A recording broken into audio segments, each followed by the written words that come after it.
88,000 na flood control na million. Ha? Huwag mo ako sisihin, Miguel, no? Ay, Congressman. Alam natin na ang project dumating. Contractor ka lang, ha? Mm.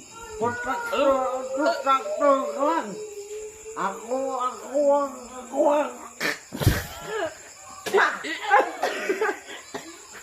Kaya dapat ako sa lesson, ha?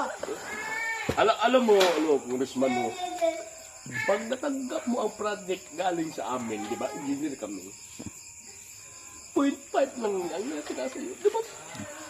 0.5 lang. Ba't mo hiningi sa amin? Kalahati pa sa bilyon. Pero dapat ba nung kwanon, poste na balik ikaw, nakatusok ron, bakong laptop pusarang mo. project. Ha? Kinalampusan ni Jen, Yung laptop mo. poste na balik ikaw, yun yung patunay na nagpusan ng project. Ha?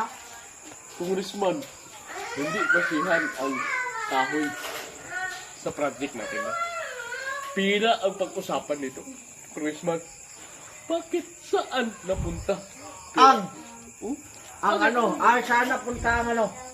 Ang bilyon natin na pera. Para sa Pera sinda.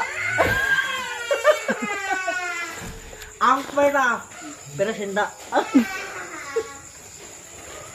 Congressman, sa akin ng pagkasiwala sa mga project, no?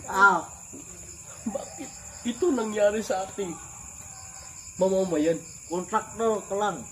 Dapat mayaman ka pa kasi sa akin, ha? Ako, congressman. Ikaw, kontraktor.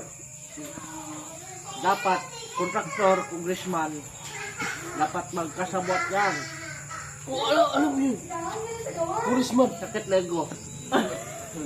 Congressman, no? Alam natin, ibinuhos ng gobyerno sa atin ang pera, Congressman. Bakit ganyan nangyari, Congressman? Puro palpak tayo. Huli tayo. Huli. Huli tayo. Hindi ka na huli. Hindi ka na kulong eh. Oh?